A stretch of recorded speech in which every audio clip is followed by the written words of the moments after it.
जैन धर्म जो है ऋषभदेव भगवान के द्वारा चलाया गया। ऋषभदेव भगवान के द्वारा उन्हीं के पुत्र हुए भरत, जिनके 3 जन्मों का वर्णन भागवत में आता है। कितने कितने कौन कौन मुक्ति चाहते हैं अपनी कि दोबारा इस धरती पे नहीं आना? चाहते हो कि नहीं? आना नहीं चाहते। कई लोग तो जाना ही नहीं चाहते धरती से। कई लोग तो बात ही नहीं सोच रहे कि हमें जाना भी है। उन्हें लग रहा है कि नहीं, हम थोड़ी जाएंगे, यही लोग जाएंगे, हम तो यहीं रहेंगे। एक बात कंफर्म है, जाना पड़ेगा, तुम चाहो या मत चाहो, लेकिन दोबारा ना आना पड़े इसके लिए एक प्रयास अवश्य करो। ये भरत जी महाराज के 3 जन्मों के प्रसंग से हमको मिलता है। भरत जी महाराज का 3 जन्मों का वर्णन भागवत में आता है। 3 जन्मों का। भरत जी महाराज राजा भरत थे, और राजा भरत होते हुए एक सीमा होती थी पहले कि जब बच्चे बड़े हो गए, सुयोग्य हो गए, हमारी एक एज हो गई, तो चलो अब संसार का त्याग करें, वन में जाएं, भगवान का भजन करें, अपने बच्चे को राज्य दें। राजा लोग अधिकांश यही करते थे। तो एक समय होने पर भरत जी अपने पुत्र को राज्य देकर गए, और जब पुत्र को राज्य देकर भरत जी महाराज गए, सरोवर के तट पे उन्होंने कुटिया बनाई, और कुटिया बनाकर रहने लगे, भजन करने लगे। एक भी दिन किसी की याद नहीं आई घर वालों की। आप लोग एक दिन के लिए भी वृंदावन जाते हो तो फिर याद आती रहती है, घर में क्या होगा, क्या हो रहा होगा, है ना? आती है कि नहीं? लेकिन भरत जी महाराज इतना बड़ा राज्य छोड़ कर आए, इतना सब छोड़ के एक भी दिन न रानी की याद आई, न महल की याद आई, न किसी की याद आई, कुछ नहीं। ये सब तो ठीक था, पर हुआ क्या? एक दिन एक मृगी जल पीने के लिए आई। उन्हीं की कुटिया के आगे सरोवर थी, सरोवर में एक मृगी जल पीने के लिए आई, और जब वो जल पी रही थी, वो गर्भ से थी, वो गर्भिणी थी, जब वो जल पी रही थी तो उसी समय कहीं से सिंह के दहाड़ने की आवाज सुनी, और उसकी आवाज को सुनकर वो डर गई, और डर की वजह से, भय की वजह से उसका प्रसव पीड़ा प्रारंभ हुआ, और उसके गर्भ से वो मृग का बच्चा जन्म ले लिया, और वो डर नहीं समाप्त हुआ था, इसलिए सरोवर में कूद गई। सरोवर में ज्यादा देर तैर नहीं सकी, इसलिए वो मर गई। और ये सारा दृश्य भरत जी देख रहे हैं। जीवों को दया करनी चाहिए। ध्यान रखो, एक सुनो, भगवान का स्वभाव है दया करना, क्रूरता करना दुष्टों का स्वभाव है, और जो भक्त होते हैं उनमें भी दया का स्वभाव होता है। समाज में कई प्रकार के लोग रहते हैं। एक दयावान होते हैं क्योंकि वो भगवान को मानने वाले होते हैं। भगवान को मानने वाले लोग हमेशा दयाशील होंगे, और जो अपनी में रहते हैं वो कभी किसी पे दया नहीं करते। वो तो अपने बच्चों पे दया नहीं करते, औरों पे क्या करेंगे? कई माँ बाप को नहीं देखा बड़ी जोर जोर से पीटते अपने बच्चों को, ऐसे समझो जैसे इसी से दुश्मनी है पिछले जन्म की। बच्चों पे भी दया नहीं करते। दया धर्म को रूप है। ये जो दया है, ये पहला चरण है कि हम में धर्म है। आप जितने दयावान होंगे उतने ही श्रेष्ठ होंगे, उतने ही भगवत कृपा पात्र होंगे आप। भगवान सबसे बड़े दयालु हैं, उनसे बड़ा दयालु कोई नहीं। पूरे 84 लाख योनियों में हम भटकते रहते हैं, कभी भगवान की याद नहीं करते, लेकिन एक जन्म में भी अगर हम भगवान के टोटली सरेंडर हो जाएं तो 84 लाख योनियों के पापों को भूल जाता है भगवान, और वो हमें क्षमा कर देता है, क्योंकि उसके अंदर दया है। क्या है उसके अंदर? जोर से बोलो। और वो भरत जी किसके भक्त हैं? भगवान के। तो उन्हें आ गई दया किस पे? मृग के बच्चे पे। मां मर गई है इसके, मां मर गई है इसकी, अब इसका लालन पालन कौन करेगा? ये तो बेचारा तड़प तड़प के मर जाएगा भूखा प्यासा। तो भरत जी को दया आई और दया में उस मृग के बच्चे को अपनी झोंपड़ी में ले आई। आप लोग भी दो चारों को पाल लिया करो, ज्यादा नहीं पाल सकते तो दो चारों को नहीं, घर नहीं ला सकते तो वहीं रोटी दे दिया करो।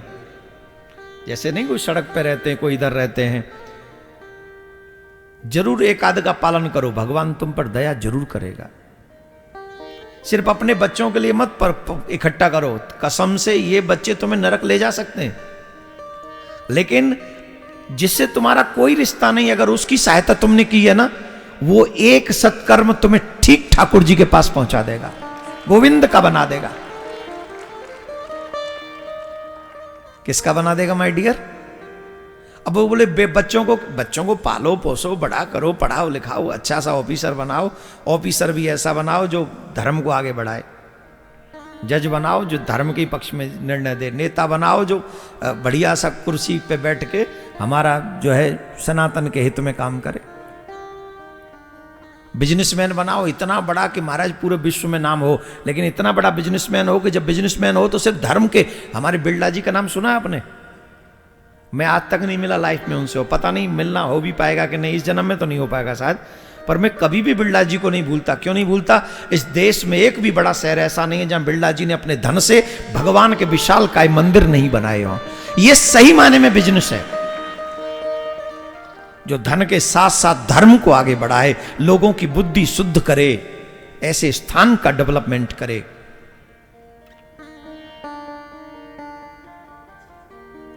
तो दया करो। वो भरत जी महाराज दया की और दया उस बच्चे को ले आए, उसका लालन पालन करने लगे और यहीं उनका अट्रैक्शन फंस गया। दया होना अलग बात है, लेकिन उसमें लिप्त हो जाना अलग बात है। उनका मन उसमें लग गया। खाएंगे बाद में, पहले उसे खिलाएंगे, जल बाद में पिएंगे, पहले उसे जल पिलाएंगे, सोएंगे बाद में, पहले उसे सुलाएंगे, आदि आदि क्रम में फंस गए। एक दिन मृगों के समूह को देखकर वो बालक मृगों के साथ चला गया। अब मृग के जाने पर देखो, बच्चों को अपने खुद के पुत्र को छोड़ के आ गए, लेकिन मृग के बच्चे में आसक्त हो गए। ऐसी आसक्ति हुई कि हा मृग हा मृग हा मृग कहते कहते अपने प्राणों का त्याग कर दिया, अपने प्राण त्याग दिए। प्राण कैसे त्यागे? मृग मृग कहते कहते। मन किस में था? मृग में। तो अगला जन्म किसका हुआ? बोले मृग का। अंत मति सुगति, अंत में मरने वाले की जैसी मति होती है, अगले जन्म में उसकी वैसी गति होती है। आपका मन जिसमें होगा, आपको अगला जन्म वैसा मिलेगा। भरत जी महाराज को मृग बनना पड़ा। क्या बनना पड़ा माय डियर? जोर से बोलो, तुमको क्या बनना है? तुलसी मृग के मोह में भरत धरी नरदेह, तुलसी उनकी कौन गति, जो घर घर करत सने। एक मृग्या के मोह में भरत धरी मृगदेह। एक मृग के मोह में आकर भरत जी को मृग योनि में जाना पड़ा। हमारा क्या होगा? हमारा मन तो दुकान में भी है, हमारा मन मकान में भी है, हमारा मन संतान में भी है, और हमारा मन दाम में भी है, हमारा मन नाम में भी है, हमारा मन तो सब जगह है कि नहीं? बोलो, फिर हम क्या क्या बनेंगे? बोलो, क्या क्या बनना पड़ेगा? अब ये कहो कि हमारे ऊपर ये रूल नहीं चलता, तो तुम्हारी मूर्खता है। तुम मनुष्य हो, ये रूल भगवान का है। तुम अच्छा बुरा करोगे, भगवान उसका फल देगा, अच्छा बुरा देगा। ये रूल भी भगवान का है, ये किसी मनुष्य का नहीं है। ये सारे रूल्स भगवान के हैं।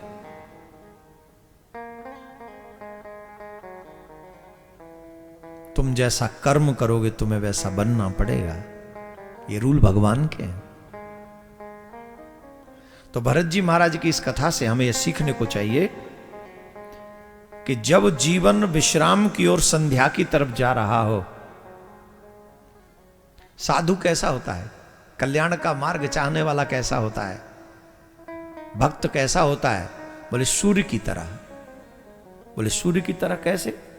बोले जब सूर्य उदय होता है ना, तब भी उसका स्वभाव ताम्र स्वभाव होता है, ताम्र कलर होता है, और जब अस्त होता है तब भी उसका ताम्र होता है, स्वभाव सेम होता है।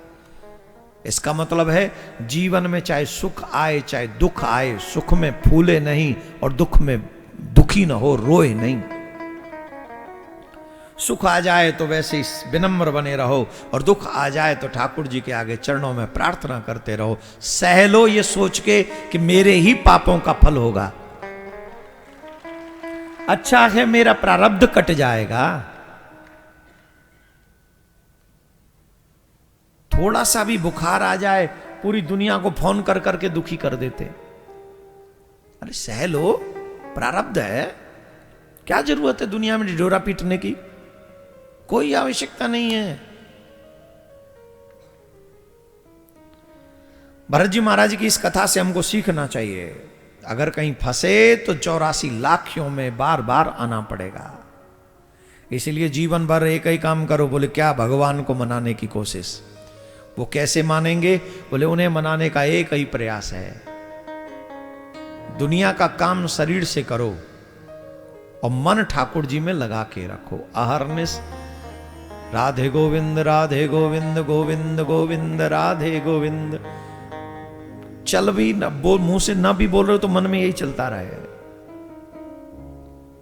मन में यही चलता रहे।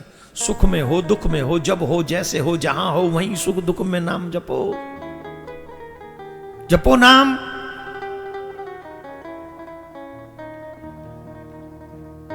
अच्छा होगा, भला होगा, लाभ होगा।